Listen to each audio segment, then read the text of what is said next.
Hello students, so I'm back with the next session of NSE series. So let's see what we have in store today.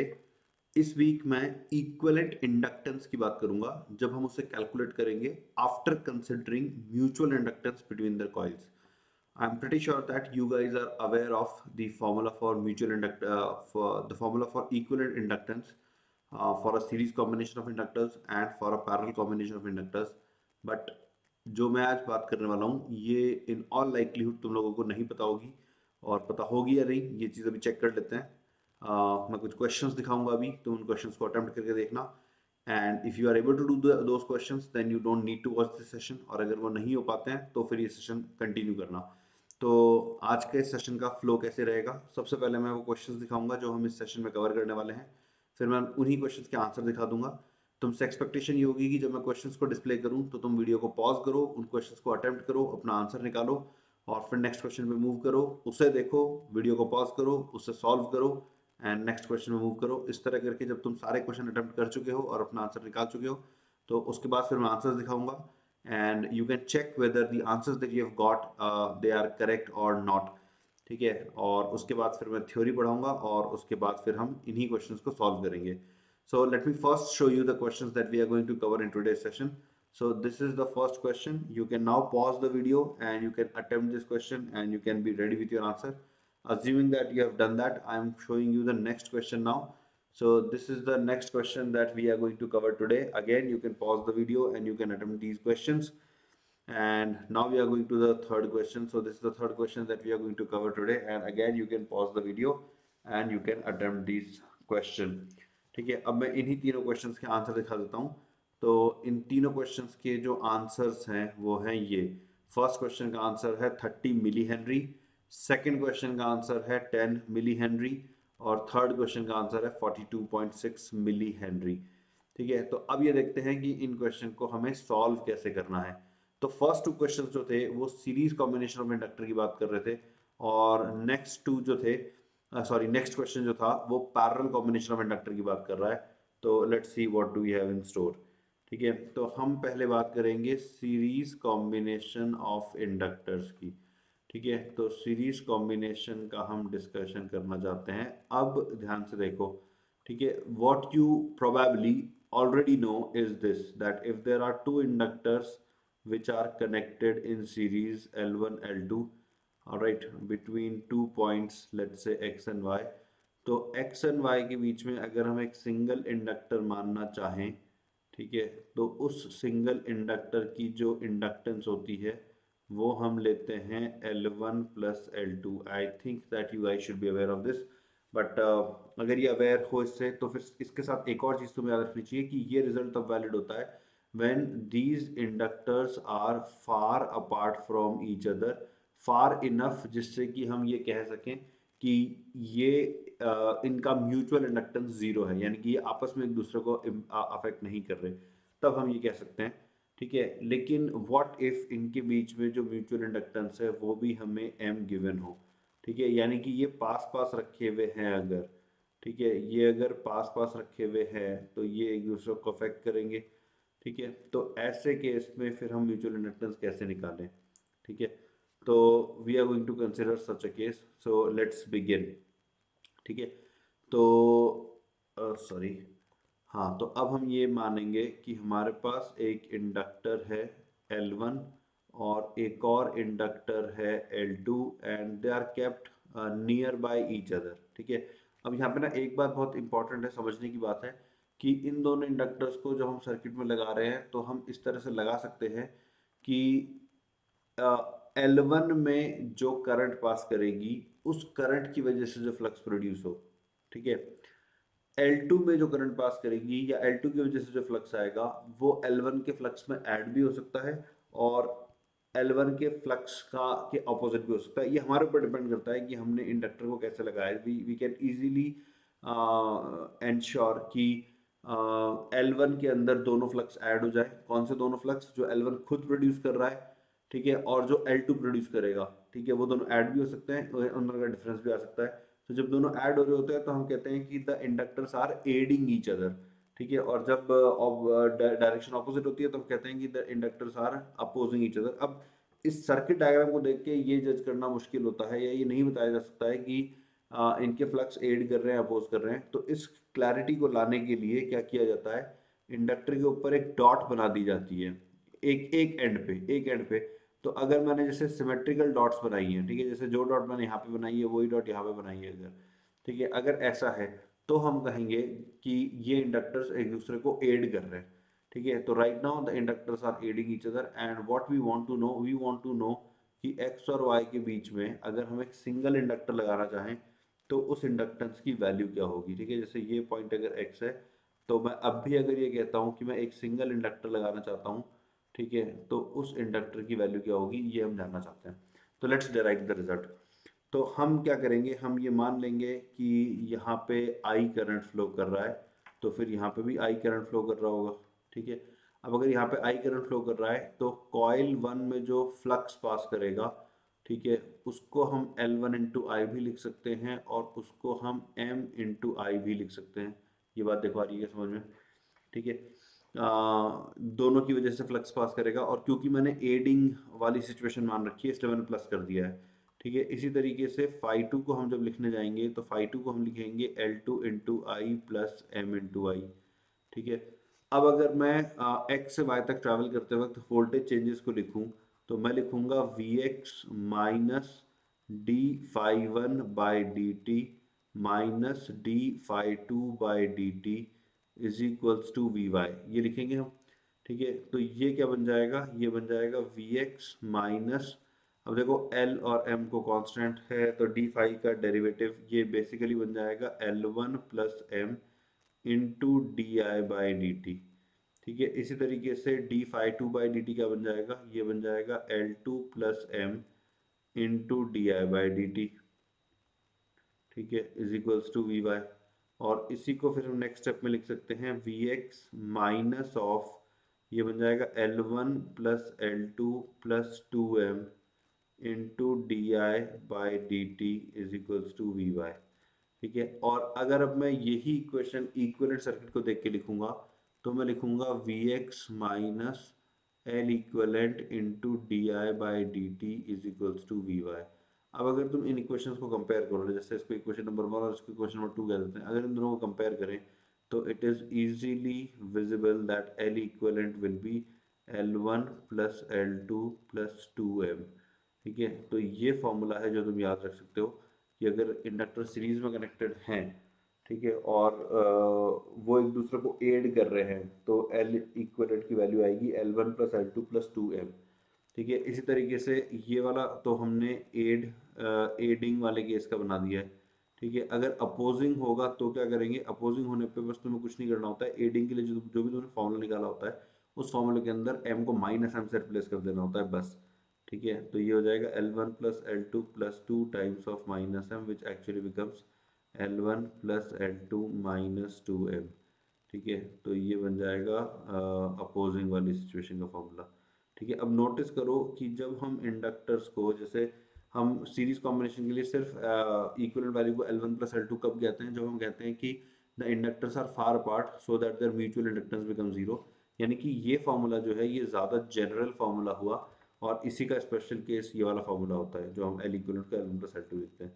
So this is the formula that we can use for series combination of inductors. ठीक है, likewise we can develop the formula for parallel combination of inductors also. तो उसको भी try करते हैं। तो ये मान लेते हैं एक इंडक्टर है L1 और ये एक दूसरा इंडक्टर है L2। ठीक है, and again X Y point पे ये जुड़े हुए हैं।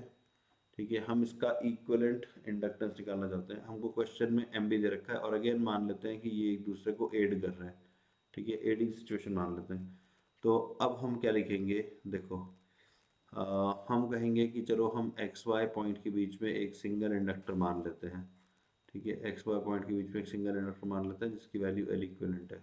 ठीक है, तो अब इक्वेशंस क्या क्या बनेगी, देखो एक इक्वेशन बनेगी, या चलो इक्वेशन बाद में बनाएंगे, पहले फाई की बात तो कर लें। ठीक है, तो फाई वन हम क्या लिखेंगे, अगेन हम लिखेंगे L1। अच्छा, इस बार सपोज इस ब्रांच में आई करंट भेजी है हमने और यहाँ पे भी आई करंट है, तो ये आई दो पार्ट में डिवाइड हो जाएगी, I1 ऊपर चली जाएगी और नीचे I माइनस I1। ठीक है, तो इसके अक्रॉस जो पोटेंशियल डिफरेंस है वो लिखेंगे L1। पोटेंशियल डिफरेंस नहीं लिखना हमें केवल फिलहाल हम फ्लक्स लिख रहे हैं।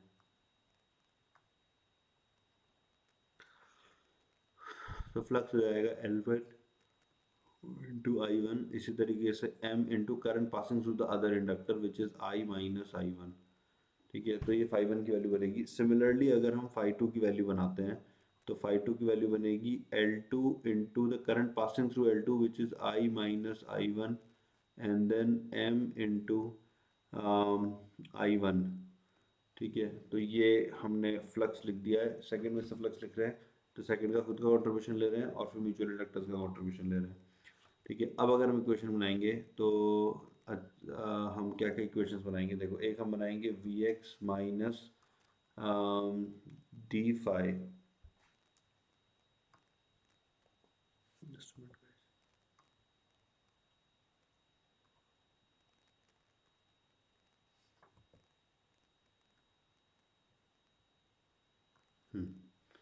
D five one by D T is equals to V Y. तो ये बन जाएगा V X minus L one D I one by D T plus M D I by D T minus D I one by D T. ठीक है, is equals to V Y. इसको equation number 3 कह देते हैं। तो एक equation तो ये हो गई।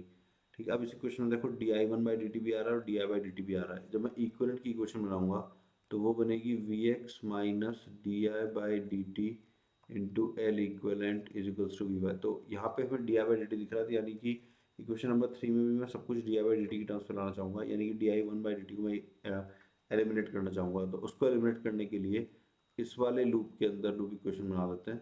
तो ये इक्वेशन कैसे बनेगी, ये इक्वेशन बनेगी minus D five one by D T, ठीक है, plus D five two by D T equal to zero, यानी कि D five one by D T is equals to D five two by D T. ठीक है, अब five one कितना था तो इसका टाइम के रेस्पेक्ट में डिफ्रेंशिएशन करेंगे। एक काम करते हैं, आई वन को इकट्ठा कर लेते हैं। तो ये बन जाएगा L one minus M into D I one by D T plus M into D I by D T is equals to, अब फाइव टू का डिफ्रेंशिएशन करेंगे तो अगेन एक तो टर्म आ जाएगी L two into D I by D T, एक term तो ये आ जाएगी और एक टर्म आ जाएगी एम माइनस एल टू, तो plus D I one by D T M minus L two. तो मेरा इरादा क्या है, मेरा इरादा है यहाँ से D I one by D T की वैल्यू निकालना D I by D T की टर्म्स में। तो अब एक काम करते हैं, D I one by D T को इधर रखते हैं and we'll get L1 minus M and then minus M plus L2, ठीक है, इज इक्वल्स टू, और इधर से आ जाएगा L2 minus M into D I by D T.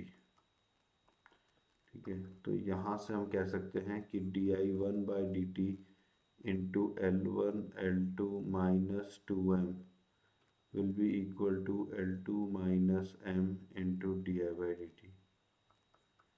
ठीक है, now what we are going to do, we are going to substitute the value of di1 by dt here। ठीक है, तो सब्स्टिट्यूट करने से पहले एक बार इक्वेशन 3 को वापस से लिख लेते हैं।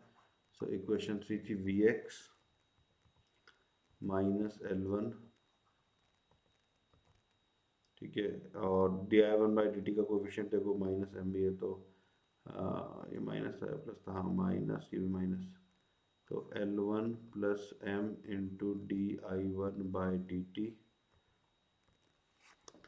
ठीक है, plus M into D I by D T, right, is equals to V Y. तो अब ये बन जाएगा V X minus L one plus M. अब D I one by D T की वैल्यू निकाल लेते हैं। तो डी आई वन यहाँ से D I one by D T की वैल्यू निकलेगी L two minus M divided by L one plus L two minus two M into D I by D T plus M D I by D T equal to V Y. अब इसको solve करते हैं तो we x and ये बन जाएगा minus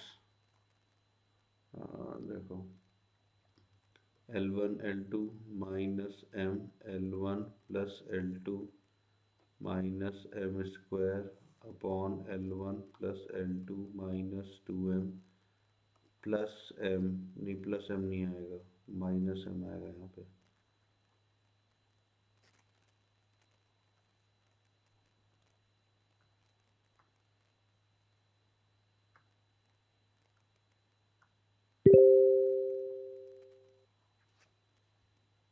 into D I by D T is equals to V Y. तो ये बन जाएगा वी एक्स माइनस, अब इसको इधर ले आते हैं तो ये बन जाएगा L one L two minus M times of L one plus L two minus M square minus M times of L one plus L two and plus two M square upon L one plus L two minus two M into D I by D T is equals to V Y. तो अब क्या होगा, बस मैं calculation ही कर रहा हूँ इस, तो ये आ, आ, एक छोटा सा करेक्शन है, यहाँ पे ये प्लस साइन आएगा तब ये कैंसिल होगा, और ये प्लस साइन ही आना चाहिए था, यहाँ पे मैंने गलती कर दी थी, तो ये कैंसिल हो जाएगा। So what are we getting here, we are getting V X minus then L one L two minus M square, यहाँ से देख लो ये minus M square sorry plus M square ठीक है upon L one plus L two minus two M. यहाँ पे भी थोड़ी गड़बड़ है क्योंकि ये माइनस साइन मैंने कॉमन यहीं पे ले लिया था, तो अगेन ये भी प्लस होगा, which will make this as minus, ठीक है, विच विल मेक और ये प्लस होना चाहिए था, सो दैट या, तो ultimately we'll get minus here, minus, तो माइनस ही आएगा, माइनस आना चाहिए था, into D I by D T is equals to V Y. तो अब अगर मैं इसको कंपेयर करूंगा इक्वलेंट यहाँ पे जो लिखा है इससे, तो यहाँ से we are getting that L equivalent will be L one L two minus M square upon L one plus L two minus two M, ठीक है, तो ये हो जाएगा पैरेलल कॉम्बिनेशन, ठीक है, ये हो जाएगा पैरेलल एंड एडिंग, ठीक है। अब अगर इसमें भी ऑपोजिट होगा तो m की जगह पे माइनस एम प्लेस कर देंगे, तो उससे स्क्वायर पे तो कोई फर्क पड़ेगा नहीं, नीचे पॉजिटिव टर्म आ जाएगा, so L one plus L two plus two M, ठीक है, ये जब पैरेलल एंड अपोजिंग हो, ठीक है। तो बस अब जो मैंने तीन क्वेश्चन दिखाए थे वो इन्हीं फॉर्मूले के ऊपर बेस्ड है, ठीक है, लेट्स ट्राई देम आउट, ठीक है। So yup, so first question है two inductors this much respectively are connected together in series so that their magnetic fields aid each other, the mutual inductance is this, calculate total inductance। तो L equivalent का formula ये L1 plus L2 plus 2M बताया था, बस values डाल दो, तो 10 plus 2 into 5 equal to 30 milli henry, जो कि हमें यहाँ पे दिख रहा है, ठीक है। प्रीटी सिंपल क्वेश्चन है, जो तीनों एग्जांपल से बहुत सिंपल है, सिंपल एप्लीकेशन फॉर्मूला ये, again we have series combination and the total inductance was given to us, ठीक है, they are adding each other, तो हम फिर से लिखेंगे L1 plus L2 plus 2 times of M is equals to equivalent, तो और इक्वलेंट वैल्यू 100 दे रखी है, तो यहाँ से M आ जाएगा 100 माइनस 80 20 बाई 2 10, तो ये 10 मिली हेनरी आ गया, ठीक है, विच इज द आंसर, ठीक है। इसी तरीके से अब थर्ड केस में आए अगर, तो इसमें रखा है कि इंडक्टेंसेस ये हैं and they are connected in parallel and they are adding each other, तो इसका मतलब जो इक्विवेलेंट वैल्यू है 22.5 जो है ये होगा L1 plus L2 that is means 75 plus 55 minus M square, okay, ये म्यूचुअल इंडक्टेंस है गाइस, ओके, टोटल इंडक्टेंस हमें निकालनी है, टोटल इंडक्टेंस हमें निकालनी है, दिस इज म्यूचुअल इंडक्टेंस, ठीक है, तो हम L इक्विवेलेंट ही फिगर आउट कर रहे हैं, ठीक है, तो म्यूचुअल इंडक्टेंस का square divided by 75 plus 55 and minus 2 times of 22.5, तो ये हो जाएगा 130 माइनस 22.5 का स्क्वायर डिवाइडेड बाय, गाइस यहाँ पे भी थोड़ी गलती कर दी, ये मल्टीप्लिकेशन में होना चाहिए था, सो सॉरी, ये मल्टीप्लिकेशन में होना चाहिए था। ठीक है, तो फॉर्मूला ये फॉर्मूला था L1 L2 minus M square upon L1 plus L2 minus 2m। तो अब ये फॉर्मूला सही है, और बस ये कैलकुलेशन फिनिश करो तुम, नंबर्स हैं, ये कैलकुलेशन तुम फिनिश करो, you will get 42 point something, 42.17 types कुछ आएगा। सो उसको हम राउंड ऑफ करके 42.6 मिली हेनरी कह देंगे। So that will be the answer to the third question. So guys I hope ये फॉर्मूला तुम्हें याद रहेंगे जो इक्विवेलेंट इंडक्टेंस के फॉर्मूले बताए हैं। ठीक है, एंड या आज के सेशन के लिए इतना ही। I wish you all a very very happy Diwali my dear viewers. Eklavya के बारे में अगर नहीं पता तो गूगल सर्च कर लो, पता कर लो एकलव्य क्या है। जनवरी के महीने में लॉन्च होने वाला है and you are going to find it very very useful. ठीक है, and to stay updated about Eklavya please check out this link. इस लिंक के ऊपर सारे बैचेस जो कि हमारी टीम, जो कि एकलव्य टीम लॉन्च करती है, उनकी डिटेल प्रेजेंट है। So please check out this link everyone. That's all for this session guys. Thank you so much. Bye bye.